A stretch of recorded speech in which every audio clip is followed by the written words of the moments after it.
Hello, everybody, and welcome to Non Sequitur News for June 10th, 2025. It's Season 4, Episode 161. I'm MayorWatt. I run ohmTown.com. The Sentient AI isn't available today, and these are the 10 articles we're going to go over.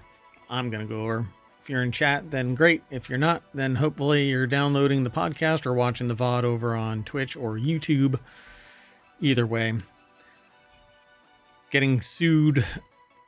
AI company. Bomb threat after missed flight. Cargo ship still on fire. Snake sculptures appear in Switzerland. Digital life after death. A secret koala population celebrating a wedding at turbo speed.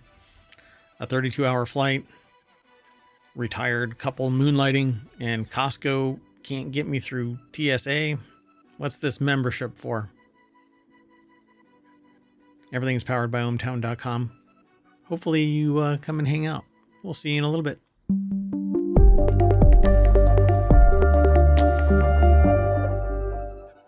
All right, let's get into this. Some weird stuff has been going on with DNS. I don't know if you've been paying attention to what's going on, but I don't know, some sites are unavailable, and even my system is acting kind of weird, reaching out to stuff. Isn't usually the case even when there's wonky DNS stuff going on.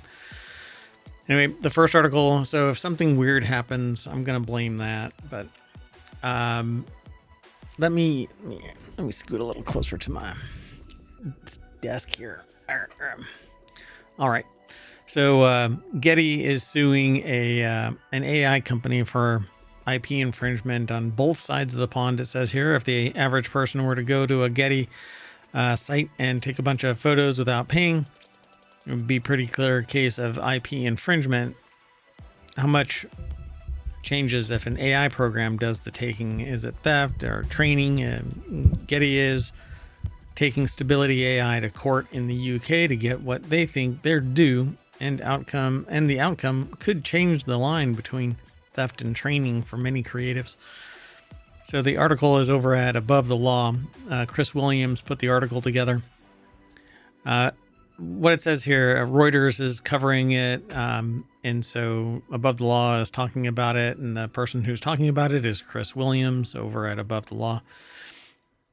Getty Images landmark copyright lawsuit against artificial intelligence company Stability AI began at London's High Court on Monday, with Getty rejecting Stability AI's contention the case posed a threat to the generative AI industry. Here in the States, there's now, I think, I don't know if it's actually been put into effect or not, but states can't limit AI. Absolutely astonishing. Yeah, pretty fascinating turn of events, right? Like, it's all about giving states the right to control whatever the states want to, and then suddenly the states can't do anything with AI. They can't limit AI. Yeah. So Seattle-based Getty, which produces editorial content and creative stock images and video, accuses Stability AI of using its images to train its stable diffusion system, which can generate images from text inputs. So Getty, which is bringing the parallel lawsuit against Stability AI in the United States, says Stability AI unlawfully scraped millions of images from its websites and used them to train and develop stable diffusion. Yeah. I don't know. Because the idea here is that it's doing something closer to taking the image wholesale, but it's not. It's more like a person looking at an image and getting inspiration from it, because there isn't the totality of an image ever regenerated.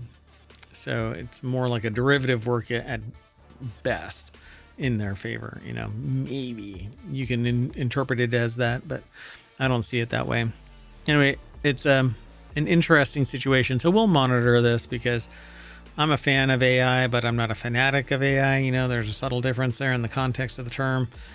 Fan is from fanatic, but let's just say I see AI as a tool of empowerment, not as a tool of abuse, but some people will abuse it. Let's keep moving though.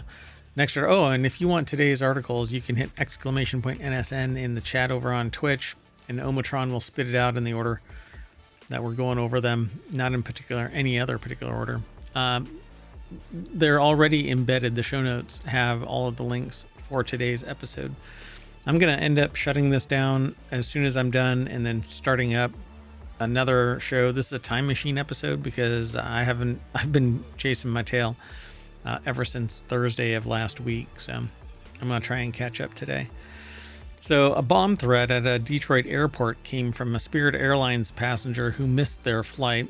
A Michigan man allegedly responsible was just mad that he missed his flight. So he called in a bomb threat and that landed the plane and everybody had to disembark.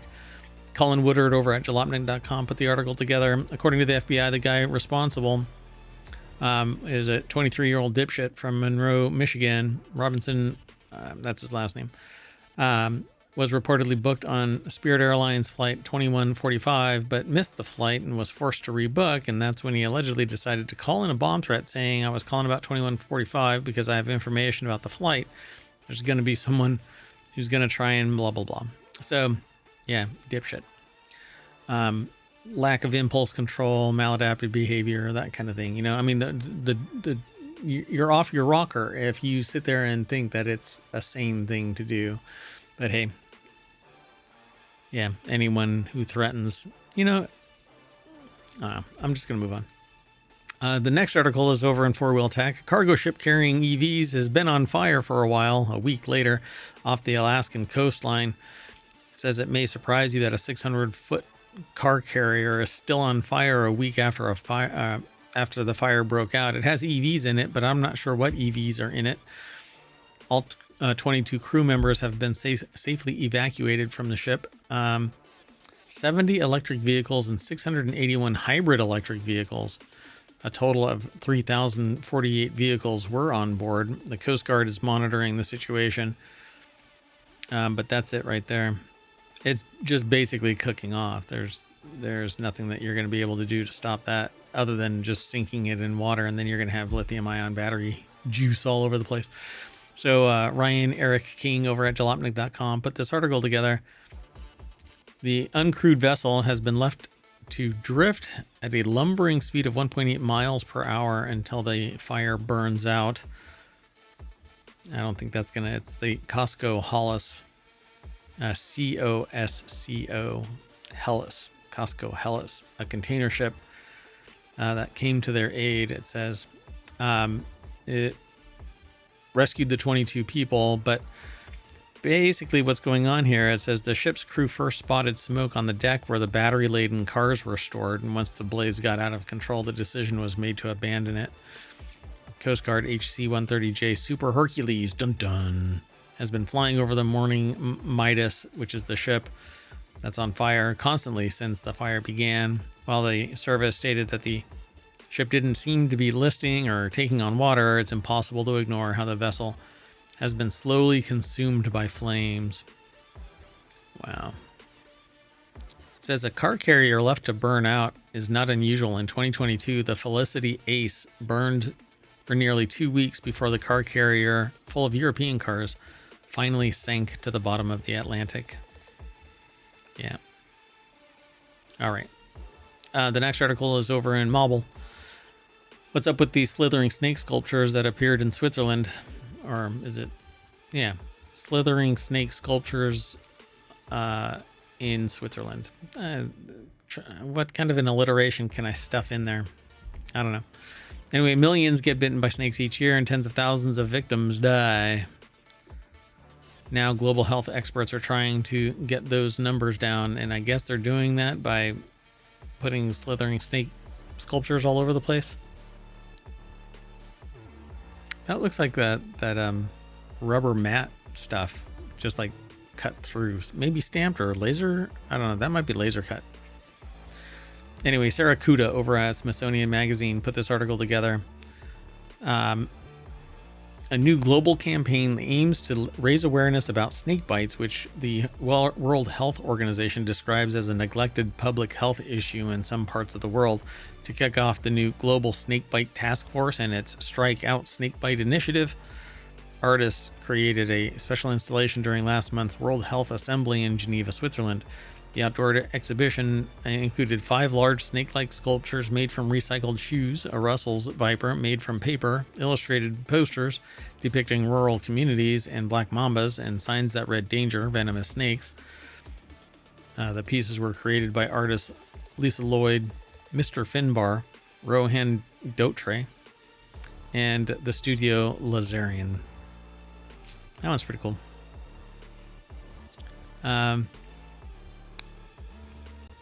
Yeah, that's pretty cool. Anyway, large-scale sculptures were made from recycled shoes and other materials, I'm sure. The ultimate goal is that every adult and child that needs an anti-venom gets a high-quality anti-venom delivered to them rapidly, says experts from the Global Snake Bite Task Force. They hope to address these issues and more. Let's keep going. The next article is over on Technology Today. Do you know how to prepare for your digital life after death? The student-run clinic has some advice. My music stopped. Weird.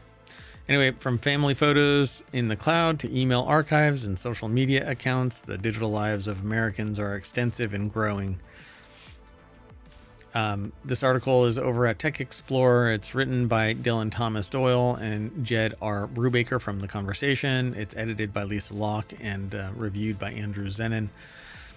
Unlike physical possessions, online assets often don't pass smoothly from one generation to the next. In fact, the terms of service limit it to you, and you're not even allowed to transfer accounts. Like things like, I want a user account that's on Instagram. The terms of service prevent somebody from buying it or transferring it, and you can't even transfer it. The real owner is always the original creator of it, apparently. I don't see how that's possible, but okay. Anyway, electronic games, so a software that you purchase on Steam doesn't transfer over. Books don't transfer over. Music and videos that are purchased in a person's account, they don't transfer over. Physical media does. Physical property does. It becomes a part of the estate. So I'm surprised that this hasn't come to bear already, considering the number of people that have passed away that have a digital footprint that is much more massive even than mine. I'm taking steps to make sure that the stuff that I purchase will always carry over to the next person or whoever I assign. So yeah, I would love to have this enumerated, that digital property is still digital property. Even if it's a license, it's still a license that was purchased and de facto owned by a person, me. And so it shouldn't just die with me. I think that's just plain bullshit. But anyway, unlike physical media possessions, online assets don't transfer. Loved ones struggle to access important accounts to recover treasured photos. Many families face these challenges while already overwhelmed with grief. Most tech companies haven't kept up with this reality. Fewer than 15% of the popular online platforms have clear systems for handling a user's death, and customer support is often limited, according to our new study, they say here. So there's a clinic, Digital Legacy Clinic. Just as writing a will helps manage physical possessions after death, planning your digital legacy ensures that your online life is handled according to your wishes. The clinic opened in late 2024. The free clinic offers both support for people planning for the end of their digital lives and those who are managing the digital estates of loved ones who have died. Led by students and housed in the University of Colorado Boulder's Information Science Department, the clinic operates much like a pro bono law clinic. I know. Okay, I can't get into it. But anyway, yeah, people actually want to stop pro bono law clinics because it creates liability. But I think that's dense. Anyway, first, a person interested in getting in has to fill out a simple form, and then the clinic will send a follow-up email to clarify and offer preliminary advice. And since every case is different, often clinic workers will have to meet them via Zoom with a client to create a personalized plan for them and their family. A lot of this is legal in construct, and so it really needs to be a legal structure. So an attorney needs to be the one that is or a paralegal that is being monitored by an attorney should be the one that's in charge of this. But I don't know exactly what it says. It just says the clinic operates much like a pro bono law clinic. And I haven't done any digging into this. So the ongoing work of the clinic is run entirely by undergraduate and graduate students who build and maintain the clinic's website, manage the client intake process, and research solutions tailored to each case. But again, I think this is somewhat like legal advice, estate management, things like that. And it should be attorneys, it should be law students that are assigned an attorney that represents the attorney exactly for those liability issues. A paralegal doesn't work on their own. They are basically given tasks, and ultimately the accountability lands on the attorney that represents that paralegal. So it says, while the Digital Legacy Clinic is available to people across the country, its location in Boulder makes it especially accessible to older adults in Boulder and the Denver area who may prefer or benefit from in-person support. But Zoom is always an option. Let's keep going. The next article is over in the Mobile Channel. Secret koala population uncovered on the fringe of a major city. A landmark survey has uncovered a hidden koala population on the fringe of a major city using thermal drone searches with spotlight verification and statistical modeling. The article is over at phys.org. Newcastle University put the article together, and Lisa Locke edited it, and Robert Egan reviewed it. So the study, led by the University of Newcastle and published in Biological Conservation, is the largest and most accurate peer-reviewed koala survey to date, estimating a population of 4,357 koalas across 67,300 hectares of bushland spanning 208 sites in New South Wales. New South Wales. So University of Newcastle's Dr. Ryan Witt said that they were surprised to find a Sugarloaf State Conservation Area located inland of Newcastle is home to a significant population of more than 290 koalas. Basically, it just seems weird that it's really close to Newcastle. The population has flown under the radar, proving that koalas can survive and even thrive in peri-urban areas. These fringe habitats need protection and monitoring just as much as pristine preserves or reserves. So it wasn't until about 5 years ago that they first spotted a koala at Sugarloaf, and since then, McKinney has dedicated hundreds of hours to capturing the secret lives of Sugarloaf koalas on camera. Let's go. The next article is over in FourWheelTech. Turns out you're not supposed to celebrate a wedding by shooting a gun from a rental Lamborghini on the highway. The article is by Nicholas Werner over at jalopnik.com. So the shooter got arrested, but apparently all this still wasn't enough celebration for a Detroit, Michiganer. As Road and Track reported, they decided to fire a handgun out of the window of the Huracan that they had been riding in the passenger seat of. Right in the middle of slow-moving traffic, he and the driver were on the way to a wedding, very likely forming a caravan with the stretched limo behind them. Sounds like a party all around, but throwing gunfire into the mix is, to put it mildly, a bit extra. So doing it with other cars all around is just plain dangerous. Doesn't matter. You don't fire a gun as celebration. Apparently, this isn't even all that uncommon. According to Fox 2 Detroit, Dearborn Police Chief Issa Shahin stated that there's a habit of people renting vehicles and celebrating on their way to weddings. They stop and block traffic and fire a gun out the window in celebration. Yeah, idiots. Let's keep going. The next article is over in Non Sequitur News. 137 passengers endured 4 stops and an overnight stay, only to end up back where they started 32 hours later. A flight operated by German airline Condor made 4 stops before ending up back in Zurich. It failed 3 times to land at the Greek island of Crete due to strong winds. Passengers were transported to another Greek city where they stayed overnight, and after several diversions and an overnight stay, all of them ended up right back where they started in Zurich. They were supposed to land in Heraklion and on the Greek island of Crete. and about 2.5 hours. But nope, 32 hours later, they ended up right back where they started. Pete Sim over at businessinsider.com put the article together. The Condor Airbus A320, seen in this little picture here, heading off, or I don't know if it's landing, one way or the other. It took that position right there twice. However, after circling off the coast a dozen times, it U-turned to land in the Greek capital Athens instead, according to data from Flight Radar 24. And then it was the first of 3 failed attempts to land.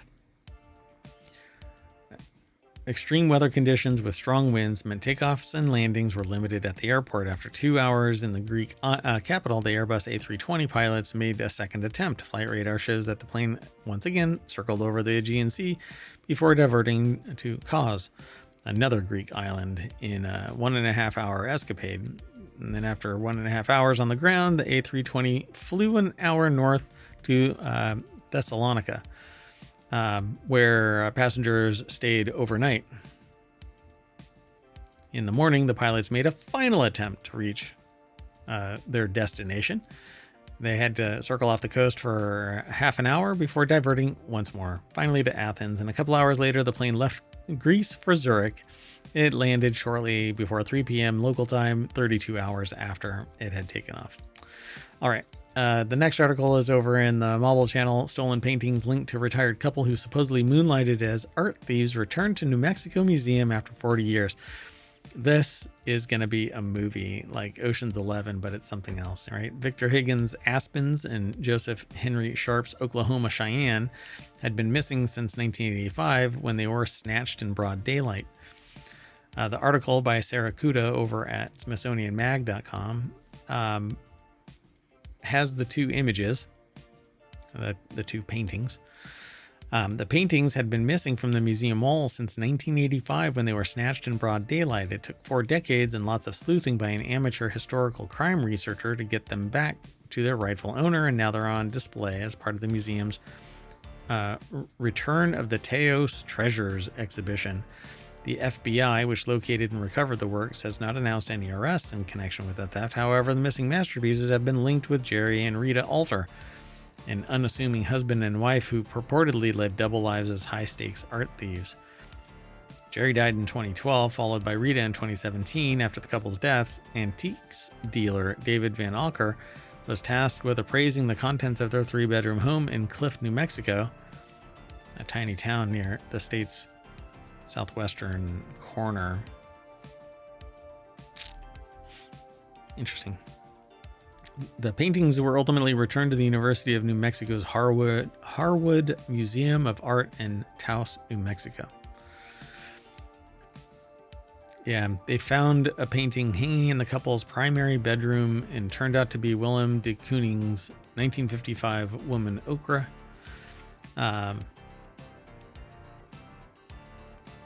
Where's that one? I don't know. Which had been pilfered from the University of Arizona Museum of Art in 1985, and the photograph of the couple placed them in Tucson the day before the theft. Discovery of the missing de Kooning, worth an estimated $160 million and eventually returned to the Arizona Museum, made headlines around the world. In 2022, director Alysso Otto explored the story further in her documentary, The Thief Collector. So it's already been turned into a movie. Let's keep going. The next article, and this is the last one for the June 10th episode of Non Sequitur News. Sorry, you can't use your Costco membership card to get through TSA. TSA said Costco cards are not valid as real ID for airport security. The agency posted on social media to tell people that Costco cards do not count as real ID. TSA said, unless your $1.50 hot dog has a passport, you're going to need real ID. Can't fly on hot dogs and hope.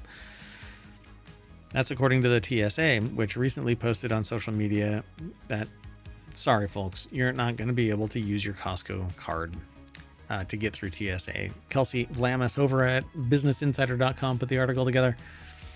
Yeah, there's a little bit more in this, but It just says that TSA's website currently says that travelers without a real ID or an alternative form of acceptable identification like a passport will be notified of their non-compliance and could be subject to additional screenings at the airport. Yeah. Well, we're going to do some additional screenings, and that means bringing us back to the front page of ohmTown.com, where you should go and sign up.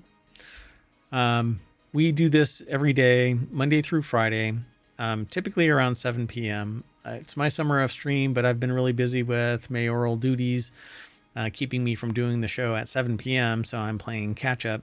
I'm going to try and do 2 more episodes today and be fully caught up just in time to not be able to do the shows this weekend as well. So we'll see. We'll see if I can get it all done. Yeah, just super busy. At any rate, that is it for today's Non Sequitur news. We'll see you in a little bit. I just have to reset, and we'll do this one more time, or maybe 2 more times at 7 o'clock. So we'll see you. Bye-bye.